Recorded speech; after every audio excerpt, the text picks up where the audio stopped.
কথায় আছে মাছে ভাতে বাঙালি, অর্থাৎ এই বাংলা কোথাও গেলে দেখা যায় সেখানে কিন্তু সমস্ত ধর্মের মানুষ, সমস্ত সম্প্রদায়ের মানুষ এবং সমস্ত বিষয়ের মানুষ, কেউ নন ভেজ খেতে ভালোবাসে, কেউ ভেজ খেতে ভালোবাসে। কিন্তু দেখা গেছে যে এই বাংলার কলকাতাতে সেখানে একটি ধর্মীয় সভা, সেখানে আমরা দেখি যে যারা ক্ষুদ্র ব্যবসায়ী রয়েছেন তারা তাদের রুজি রুটির জন্য নানান জিনিসপত্র বিক্রি করেন, টিফিন টাইপের জিনিস বিক্রি করেন। সেখানে একজন প্যাটিস বিক্রেতা, তাকে যেভাবে মারধর করা হয়েছিল এবং তারপর থেকে কার্যত আরামবাগের সেই ব্যবসায়ী কলকাতার যে বিভিন্ন যে বিষয় সমাবেশগুলো হয় সেখানে কার্যত তিনি আর আসতে চাইছেন না এই মারধরের বাইরে, তাকে হেনস্থার ঘটনায়। এবং তারই প্রতিবাদে আজকে অভিনব একটা প্রতিবাদ আমরা দেখতে পাচ্ছি। বাংলা পক্ষর মহাসমাবেশ রয়েছে ধর্মতলায়, তার আগে দেখা যাচ্ছে যে বাসগুলো যাচ্ছে ধর্মতলার উদ্দেশ্যে তাদেরকে কিন্তু টিফিনে দেওয়া হচ্ছে চিকেন প্যাটিস। দেখতে পাচ্ছেন বেশ কয়েকটি বাস এই মুহূর্তে এসে দাঁড়িয়েছে, দেখতে পাচ্ছেন হাওড়াতে, এবং এখান থেকে তারা যাবে। তার আগে প্রত্যেকের হাতে দেখা যাচ্ছে একটি করে চিকেন প্যাটিস দিয়ে দেওয়া হচ্ছে। এবং মূল যেটা বক্তব্য বাংলা পক্ষের, এই বাংলার 90% বেশি মানুষ বাঙালি, তারা মাছ ভাত থেকে শুরু করে তার যার যেটা পছন্দ, সে চিকেন হতে পারে, মটন হতে পারে, সেটা যে খুব খেতে পারে। কিন্তু সেটাকে কোথাও গেলে নিরামিষ খাবার চাপিয়ে দেওয়া বা ননভেজ খাবার খাওয়া যাবে না, এই সমস্ত যে চাপিয়ে দেওয়ার রাজনীতি করতে চাইছে বিজেপি, তার বিরুদ্ধেই কিন্তু এই প্রতিবাদ। এবং যে প্যাটিস বিক্রেতাকে যেভাবে হেনস্থা করা হয়েছিল তার বিরুদ্ধে কিন্তু এই অভিনব প্রতিবাদ। এবং সেই কারণেই আজকে বাংলা পক্ষর মহাসমাবেশ কলকাতায়। তার আগে দেখা যাচ্ছে চিকেন প্যাটিস টিফিন দেওয়া হচ্ছে বাংলা পক্ষর সহযোদ্ধাদের। আপনারা যাচ্ছেন ধর্মতলায়, তার আগে টিফিন দেওয়া হচ্ছে চিকেন, মানে টিফিনের মধ্যে কেন?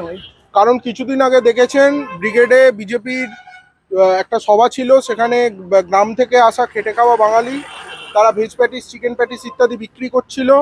এবং তাকে চিকেন প্যাটিস বিক্রি করার জন্য, বাংলায় 99% বেশি মানুষ মাছ মাংস খায়, এই বাংলায় চিকেন প্যাটিস বিক্রি করার জন্য তাকে মারধর করা হয়েছে। তার যে অল্প পুঁজির যে প্যাটিস, সেগুলো নষ্ট করে দেওয়া হয়েছে, ঠিক আছে।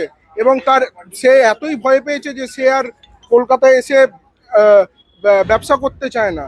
তার প্রতিবাদে আজকে আমরা আমাদের ধর্মতলায় রানী রাসমণি রোডে সভা আছে, সেখানেও আমরা চিকেন প্যাটিস ডিস্ট্রিবিউট করছি। এবং আমাদের বিভিন্ন জেলা থেকে যত বাস যাচ্ছে সকল বাসের টিফিনে চিকেন প্যাটিস থাকছে।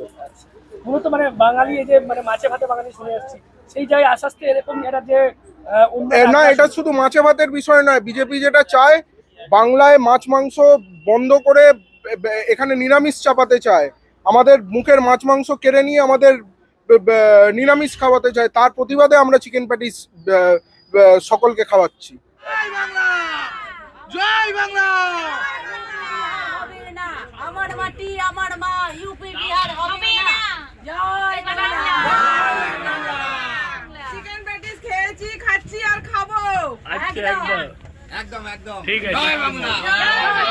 এবং মূল যেটা বক্তব্য বাংলা পক্ষের, এই বাংলার 90% বেশি মানুষ বাঙালি, তারা মাছ ভাত থেকে শুরু করে তার যার যেটা পছন্দ, সে চিকেন হতে পারে, মটন হতে পারে, সেটা যে খুব খেতে পারে। কিন্তু সেটাকে কোথাও গেলে নিরামিষ খাবার চাপিয়ে দেওয়া বা ননভেজ খাবার খাওয়া যাবে না, এই সমস্ত যে চাপিয়ে দেওয়ার রাজনীতি করতে চাইছে বিজেপি, তার বিরুদ্ধেই কিন্তু এই প্রতিবাদ। এবং যে প্যাটিস বিক্রেতাকে যেভাবে হেনস্থা করা হয়েছিল তার বিরুদ্ধে কিন্তু এই অভিনব প্রতিবাদ। এবং সেই কারণেই আজকে বাংলা পক্ষর মহাসমাবেশ কলকাতায়। তার আগে দেখা যাচ্ছে চিকেন প্যাটিস টিফিন দেওয়া হচ্ছে বাংলা পক্ষর সহযোদ্ধাদের। আপনারা কি বলবেন এই বিষয় নিয়ে? অবশ্যই কমেন্ট করুন কমেন্ট বক্সে। আর এরকম আরো খবর পেতে নজর রাখুন ডিএনএন বাংলা। ডিএনএন বাংলা সবার মনে, সবার ফোনে। সাবস্ক্রাইব করুন ডিএনএন বাংলা, ফলো করুন এক্স, ইনস্টাগ্রাম ও ফেসবুক পেজ ডিএনএন বাংলা, সবার মনে সবার ফোনে।